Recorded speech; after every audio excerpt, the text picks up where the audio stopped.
Si ja ho sé, penses que aquesta gent que fa vídeos no està bé del cap. I mira, tens raó. Soc la senyoreta Meravella i avui t'explicaré com se'm va acudir això de fer-me youtuber.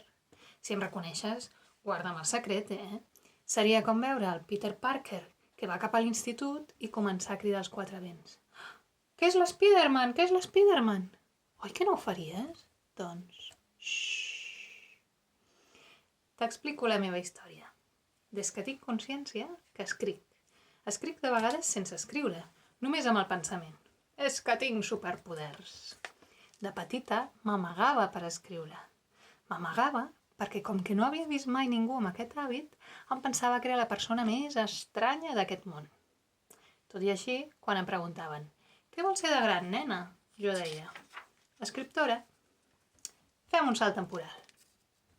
D'adolescent vaig decidir que estudiaria periodisme, treballaria en un diari i faria articles d'opinió com el gran Quim Monzó. Però al final vaig fer una altra carrera i vaig començar a treballar. I la veritat, la meva feina m'encanta, així que me'n vaig oblidar completament del periodisme. Però no he deixat mai d'escriure, He escrit contes, obres de teatre i ara estic acabant una novel·la. Si algun editorial no té material, soc aquí, hola! Des de petita també he fet moltes manualitats i quan es muntaven fires d'artesania em quedava amb la boca oberta. Així que quan vaig acabar la carrera de lletres vaig apuntar-me a un curs de joieria i vaig aprendre l'ofici en una escola taller. De fet, tu ara mateix ets en el meu taller. M'agradaria ensenyar-te la taula i tal, però cada cop que ballo la càmera és tot un drama, així que t'ensenyo el més bàsic, que és la serra, la llima i el bufador.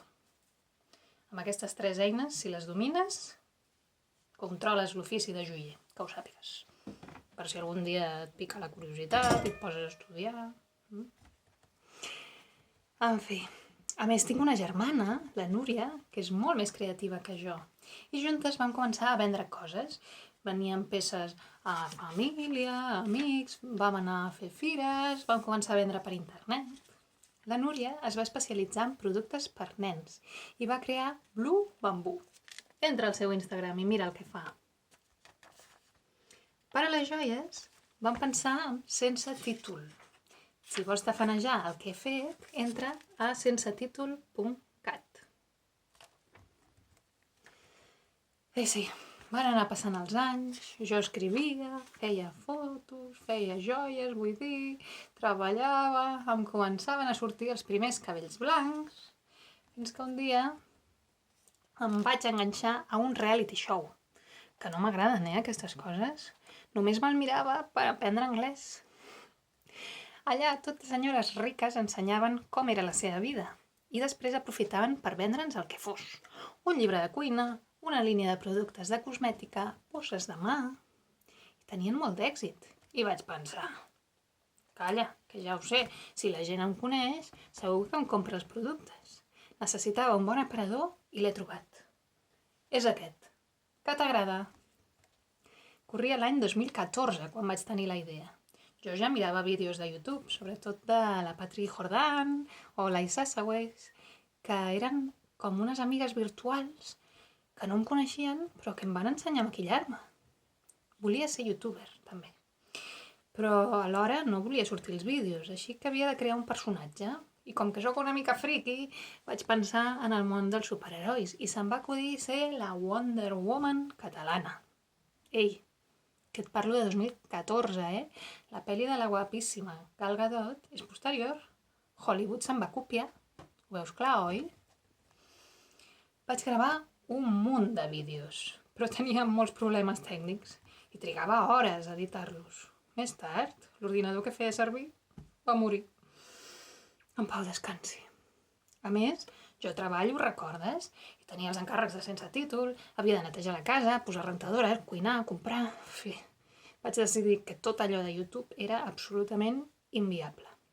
Calia que m'obliguessin a quedar-me a casa per recordar la conversa que surt al millor llibre que s'ha escrit mai. Si vols saber de quina conversa em refereixo i la vols llegir sencera, has d'anar al primer volum, segon capítol, busca aquesta imatge i al costadet tens la conversa. Però vaja, resumeixo la part més important. Diu el Frodo: desitjaria que això no hagués passat al meu temps. Ja, Frodo, com jo, tot això del virus aquest és una porqueria. I el Gandalf li respon amb paraules sàvies: jo també, i també ho desitgen els que viuen per veure aquest temps. Però no els toca a ells decidir-ho. I ara ve la part important. L'únic que hem de decidir és què fer amb el temps que se'ns ha donat. La sents? Sents la música celestial? Oh! No podia dir-li que no al Gandalf. I sí, ja sé que podria fer el canal en una altra llengua, però ja saps què deia l'Aribau. En llemosí sonà lo meu primer vagit. I després deia, més o menys, que quan parlava amb ell mateix mai no li sortia una altra llengua. I a mi tampoc. Que quan pensava en llemosí ni mentir podia, perquè les raons, les idees, li sortien del cor. I si jo escolto el meu cor, a veure... Sí, també parla amb llemosí. En conclusió, el meu propòsit amb aquest canal és, d'una banda, vendre't coses, les coses clares i la xocolata espessa. Vendre't joies, vendre't llibres, altres idees relacionades amb el català que de moment jo no t'avanço, però que les tinc aquí i ja arribaran. També vendre't els productes per nens que fa la meva germana. I d'altra banda, pretenc ampliar una mica l'oferta de vídeos que hi ha aquí a internet en la nostra llengua. Donar una altra opció més a aquelles persones que volen aprendre el català però no troben gaires vídeos per aquí. Animar-te a tu, sí, a tu, a fer vídeos en aquest idioma. I sobretot vull ser youtuber perquè així podré conèixer altres youtubers que admiro, com Salot de ses Taronges, que des que et Miquel, que des que et conec, Miquel, que et juro que ja no llevo la part blanca de les taronges. Quin poder que tens, noi! Envio una especial salutació als meus 4 i, de moment, únics subscriptors a data d'avui. I també els primers comentaris que he rebut, que són de la Neus, l'Helena i la Lourdes. Mua! Guapes! I tu, com estàs aprofitant el temps que se'ns ha donat? Has fet alguna descoberta personal aquests dies? Explica'm als comentaris. Però pensa que aquest canal és per tots els públics. Vigila el que dius. I recorda, com diuen els Antònia Font, sa vida passa, meravellosa, per ca meva. O no era així? Mir per sa finestra i sa vida passa, per meravellosa... Oi, que de poc si no m'equivoco, La cançó és exactament així. Mir per sa finestra i sa vida passa, meravellosa, per ca meva.